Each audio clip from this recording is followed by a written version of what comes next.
Paul's first letter to Timothy. Paul spent many years traveling about and starting new churches, and he developed a large team of co-workers in this mission. Timothy was one of these.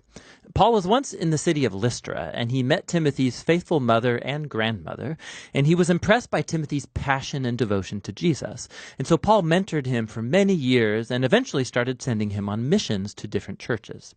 And so when Paul got word about a group of leaders who infiltrated the influential church in Ephesus, they were spreading incorrect views about Jesus and what it means to follow him, he sent Timothy to confront these leaders and restore order to this church.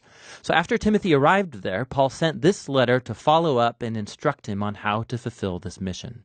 The letter has a really cool design. There's an opening and closing commission to Timothy to go confront these leaders and their bad theology. And then these surround two large central sections that are full of really practical instructions about the problems that Timothy faced in the Ephesian church.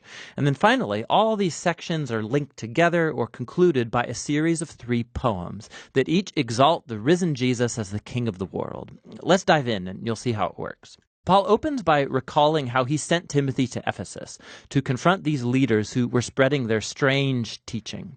And he describes how these guys are obsessed with speculating about the Torah, specifically the early stories and genealogies in the book of Genesis. And as we'll see, they had developed all kinds of weird teachings about food and marriage and sex that weren't consistent with the teachings of Jesus or the apostles. He even names some of these people, Alexander and Hymenaeus, and he describes how their teaching has divided the church, it's generated controversy.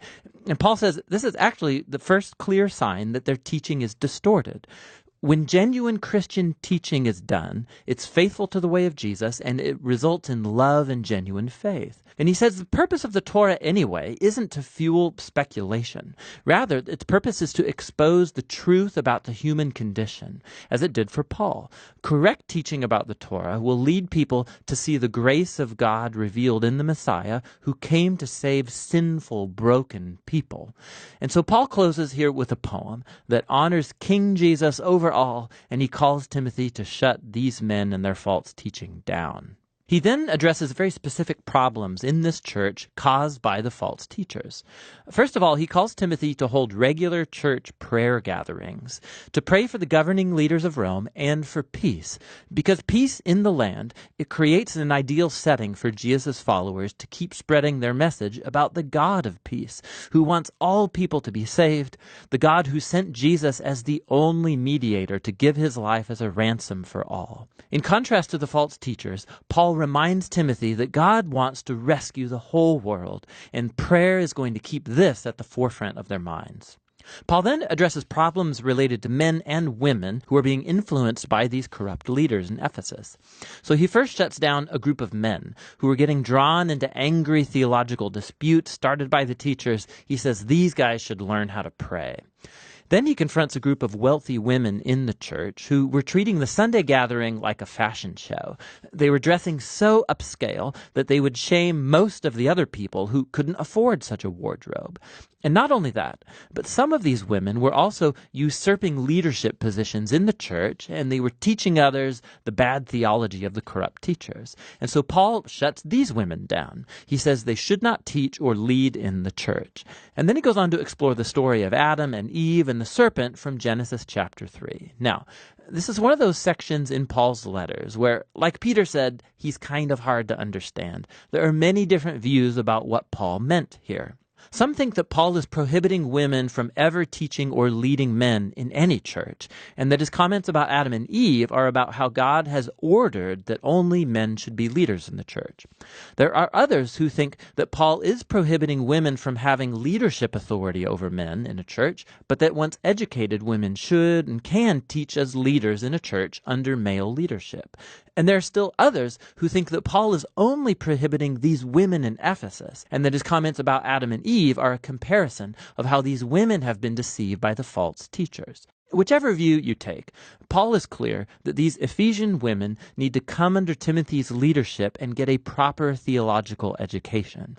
And the goal is to help them grow so that they could one day become like the outstanding female ministers that Paul mentions in his other letters, like Phoebe or Junia or Priscilla. Paul continues to address this leadership crisis, and he calls Timothy to appoint a small, healthy team of husbands and fathers who will act like elders or overseers for the church.